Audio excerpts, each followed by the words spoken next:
Mesdames et messieurs, bonjour à toutes et à tous. Bienvenue sur un nouvel épisode de notre message.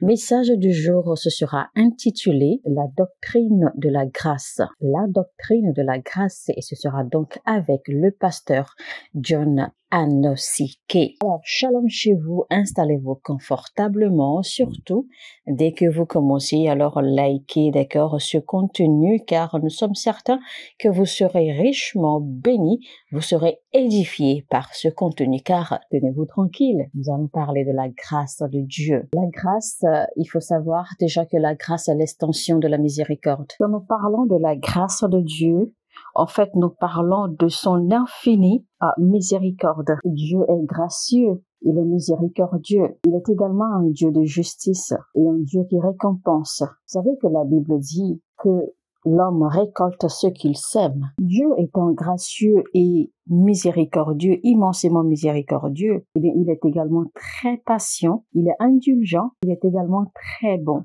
et il est très très tolérant aussi. Ce sont donc là les attributs qui composent la grâce de Dieu. Vous savez qu'en réalité, il y a une conséquence pour toute action que l'on pose. Il existe une conséquence pour tout péché. Mais l'Éternel, par sa grâce, libère la miséricorde pour pallier aux conséquences. Donc, la grâce de Dieu nous offre l'opportunité d'avoir un nouveau départ, l'opportunité de nous corriger, de nous rattraper. Alors, ce que la grâce de Dieu fait, c'est que quand vous êtes dans le péché, alors la grâce de Dieu, en fait, vous confère une plateforme ou l'occasion, d'accord, de pouvoir éviter ou échapper aux conséquences de vos péchés ou de vos actes. Et la grâce de Dieu vous donne alors une occasion, d'accord, alors une période de grâce pour que vous vous amélioriez, pour que vous travailliez sur vous-même, pour alors sortir de vos péchés ou alors ne plus commettre les mêmes actes ou ne plus répéter vos erreurs. C'est-à-dire qu'en réalité que la grâce de Dieu non seulement vous permet d'accord d'éviter les conséquences de vos actes, mais également vous donne une occasion, l'opportunité, d'accord, de vous ou de réparer vos erreurs, de réparer vos actes et de les corriger, de vous rattraper et de vous repositionner correctement. La grâce est une période d'attente jusqu'à ce que vous soyez attiré ou capturé dans la vérité. Alors, il faut souligner que la grâce et la vérité sont deux éléments, sont deux facteurs différents. La grâce ne vous délivre pas, mais la vérité vous délivre. Alors, si nous capitalisons beaucoup plus, ou alors si nous nous concentrons beaucoup trop ou alors simplement si nous nous concentrons seulement sur la grâce, nous allons avoir une vie de cercle, une vie en rotation où nous risquons, d'accord, de ne jamais avoir accès aux promesses et à la vie que Dieu nous a réservée en Christ Jésus. Je vais essayer de faire un peu de lumière sur ce que c'est que véritablement la grâce ou en quoi la grâce consiste véritablement en utilisant l'exemple du peuple d'Israël. Vous savez, quand le peuple d'Israël en fait a été libéré, d'accord, du joug de Pharaon, de la domination de Pharaon, ils ont été complètement rachetés par l'Éternel. Ils ont été libérés et rachetés par l'Éternel. Mais à cause de leur incrédulité, ils n'ont pas pu entrer sur la terre promise. Mais la grâce de Dieu était avec eux. La grâce de Dieu les entourait et les protégeait durant tout le temps qu'ils ont passé dans le désert. La Bible dit clairement que Dieu les a protégés des assauts du désert. Pendant la nuit, il les protégeait avec des piliers de feu. Et pendant la journée, il les protégeait avec des piliers de nuée. Il les entourait des piliers de nuée au cours de la journée et des piliers de feu au cours de la nuit pour les protéger des assauts du désert. Donc, ils jouissaient pleinement de la grâce de Dieu, mais ils n'ont pas pu voir la manifestation de la vérité qui les concernait, parce que la vérité que Dieu avait réservée pour eux, c'était la terre promise, la terre de Canaan. Vous voyez donc la différence entre la grâce et la vérité. Alors, la grâce, en fait, a été la période de temps que Dieu leur a accordé pour qu'ils puissent changer leur mentalité, pour qu'ils puissent revoir leur voie, pour qu'ils puissent corriger, d'accord, leur voie et se remettre en ligne avec la volonté de Dieu. Parce qu'ils avaient besoin d'être transformés. Ils avaient besoin d'avoir une différente mentalité.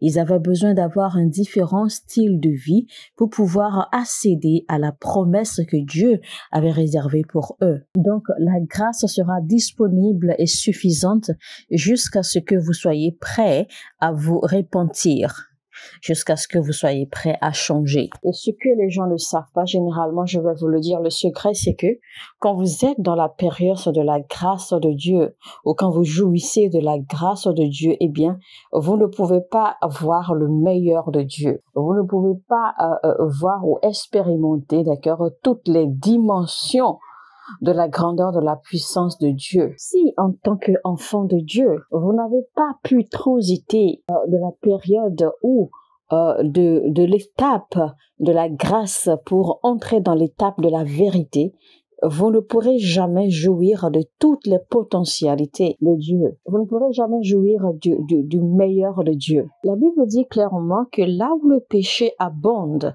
la grâce surabonde. Alors, la plénitude de la grâce se manifeste là où il y a le péché. En d'autres termes, la plénitude de la grâce se manifeste là où le péché abonde. Nous allons lire Romains chapitre 6 à partir du verset 1 qui dit « Que dirons-nous donc? Demeurerions-nous dans le péché afin que la grâce abonde? Loin de là. Nous qui sommes morts au péché, comment vivrons-nous encore dans le péché? Ignorez-vous que nous tous qui avons été baptisés en Jésus-Christ, c'est en sa mort que nous avions été baptisés. Nous avons donc été ensevelis avec lui par le baptême en sa mort, afin que, comme Christ est ressuscité des morts par la gloire du Père, de même nous aussi, nous marchions en nouveauté de vie. Alors, avec ce verset, on comprend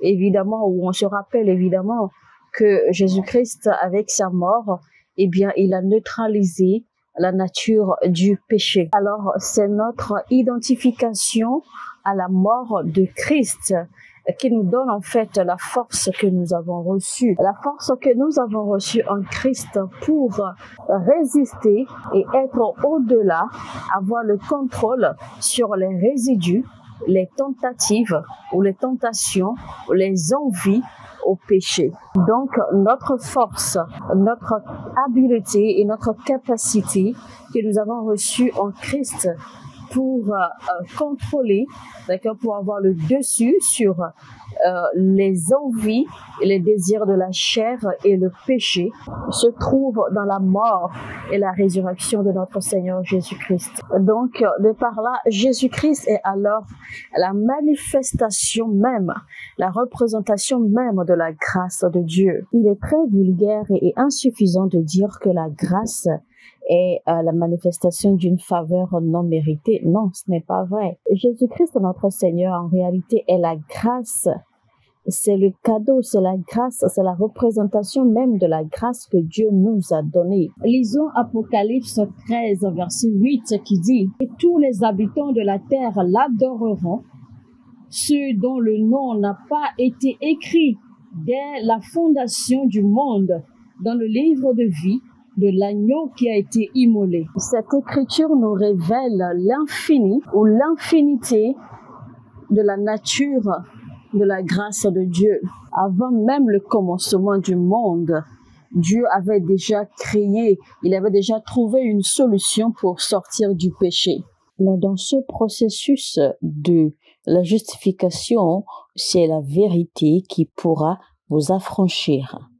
C'est la vérité qui pourra vous sanctifier. Alors, il faut retenir que la grâce justifie un individu, mais la vérité sanctifie ce dernier. C'est pour cela que Jésus-Christ a dit « Sanctifie-les par ta parole, car dans ta parole, il y a la vérité. » Car ta parole est la vérité. Alors, le ministère de Jésus est sur deux dimensions.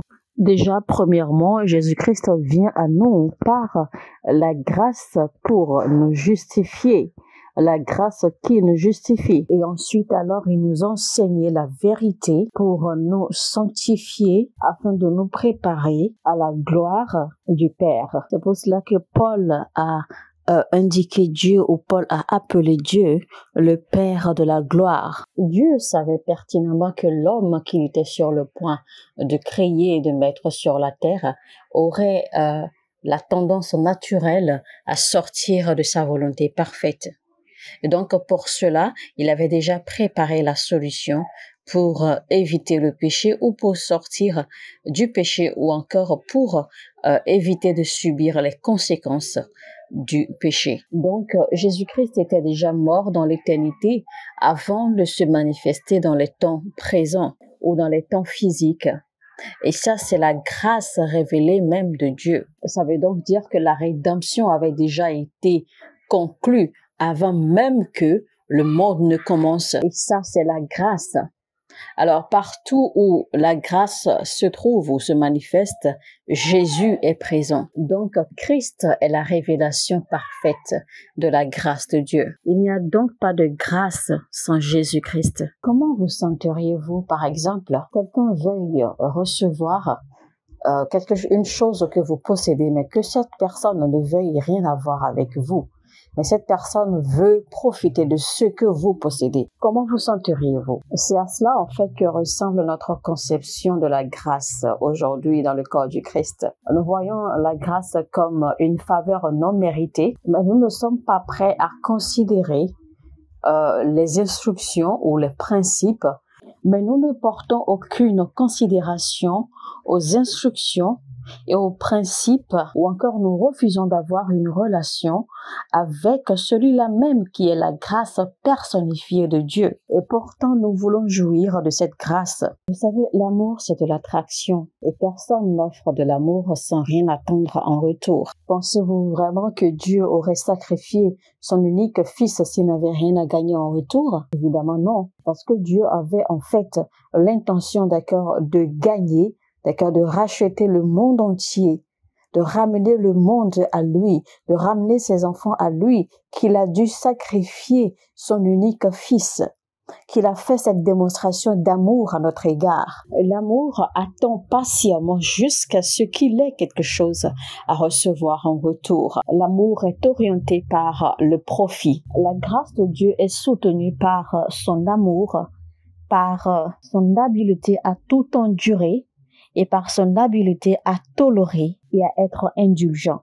Toutes ces capacités de Dieu sont éternelles et Dieu est miséricordieux de façon éternelle aussi. Et ce sont là les caractères ou les attributs de Dieu. La Bible nous dit clairement que la miséricorde de Dieu dure à jamais. Donc, dans sa miséricorde, l'Éternel endure tout ce que nous lui faisons subir. Alors, quand vous analysez bien la personnalité ou la nature de Dieu, eh bien, dans sa miséricorde, nous savons que Dieu est miséricordieux et Dieu est fidèle également. Mais Dieu est fidèle à sa miséricorde. En d'autres termes, Dieu est engagé éternellement à toujours montrer sa grâce et être miséricordieux envers son peuple. C'est pour cela que la Bible dit que Dieu ne nous abandonnera jamais, qu'il ne nous laissera jamais tomber. Mais nous, les enfants de Dieu, nous devenons beaucoup trop conscients de nos erreurs, de nos défauts, de nos imperfections, de nos mauvaises actions, que nous nous éloignons de la grâce de Dieu. Alors qu'en temps normal, nous devrions nous accrocher à la grâce de Dieu jusqu'à ce que la vérité de Dieu nous rachète, nous nettoie et nous fortifie au-dessus, ou nous fortifie pour avoir le contrôle sur les désirs et les actes, les penchants pour le péché. Nous allons lire Nombre 14, verset 18. L'Éternel est lent à la colère et riche en bonté. Il pardonne l'iniquité et la rébellion, mais il ne tient point le coupable pour innocent.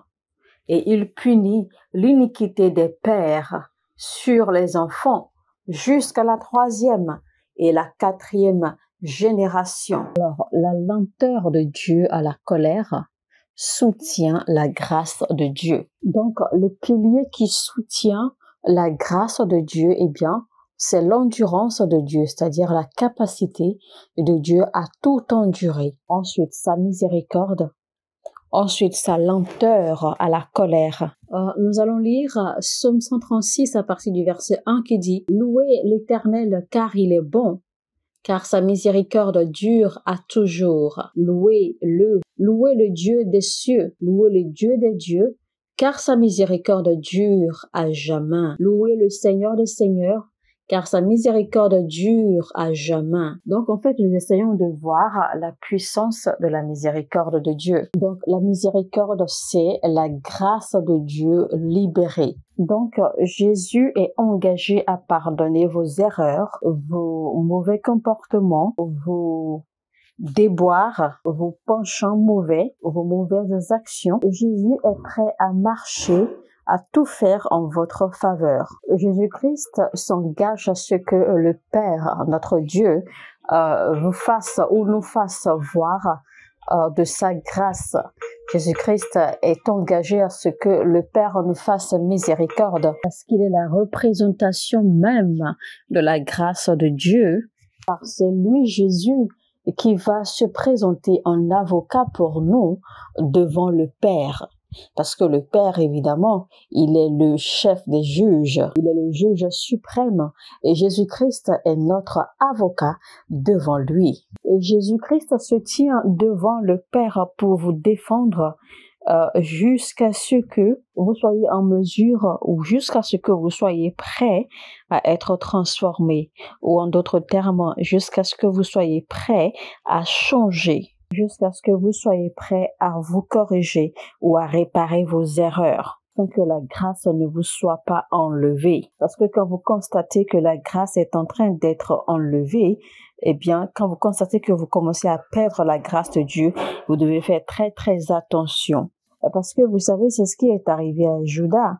Car Judas avait eu toutes les opportunités. Il avait eu plusieurs opportunités, plusieurs occasions pour se repentir, pour changer ses voies.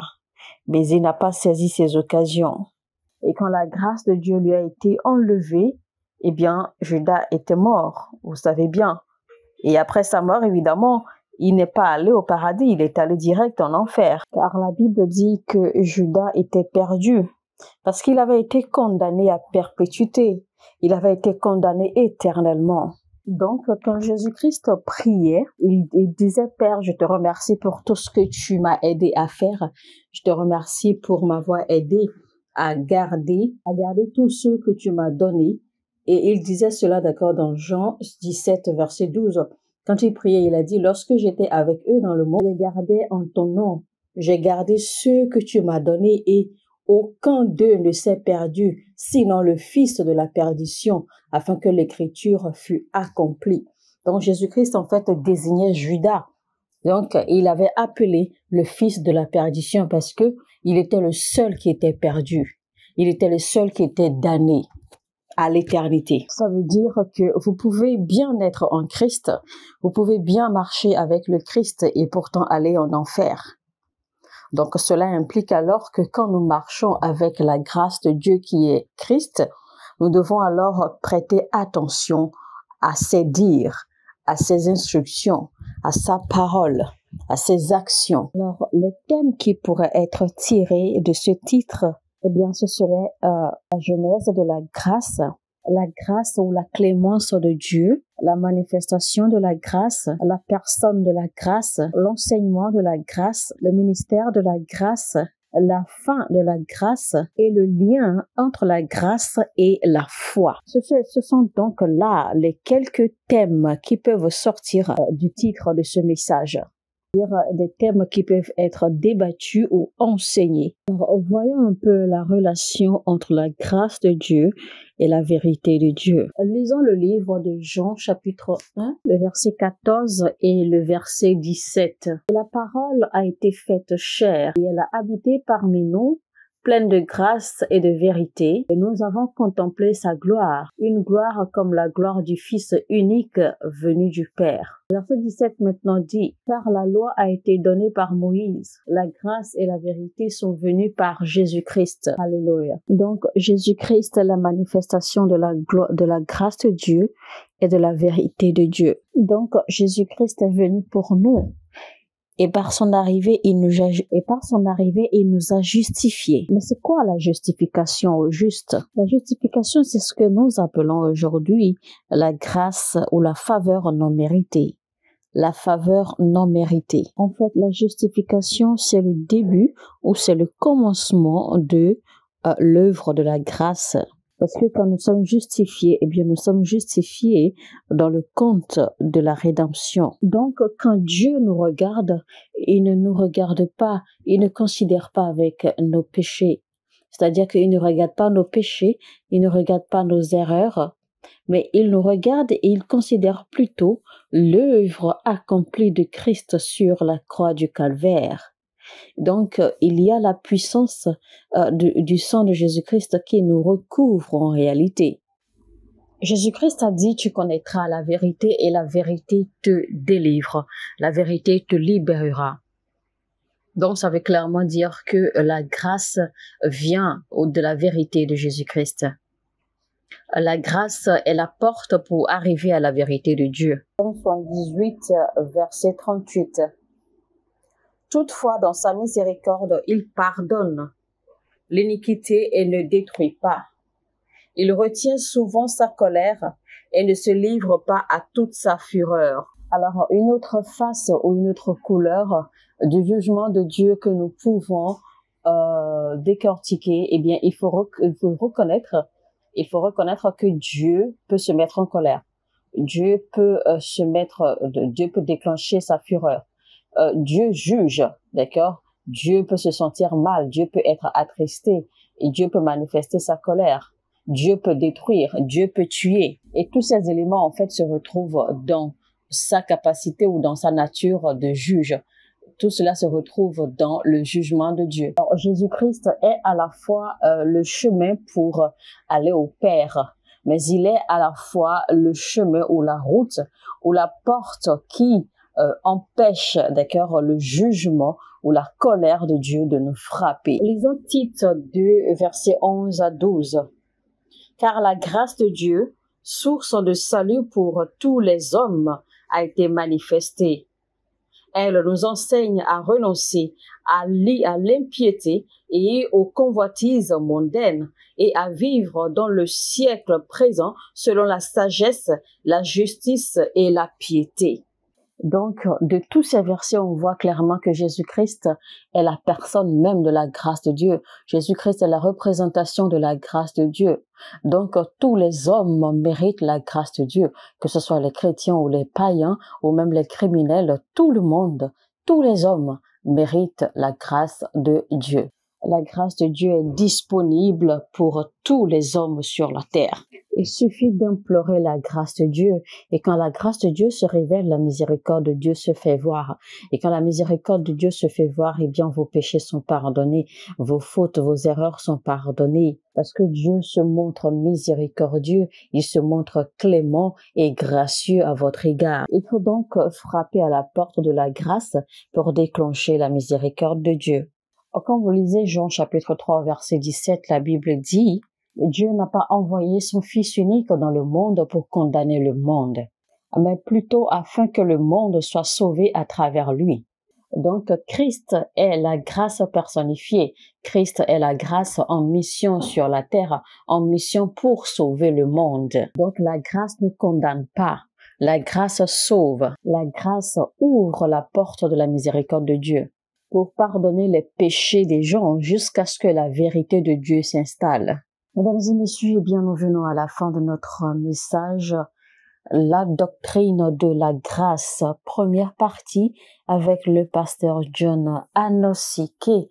Alors, si ce message vous a édifié, si vous avez apprécié, aimé ce message, n'hésitez surtout pas.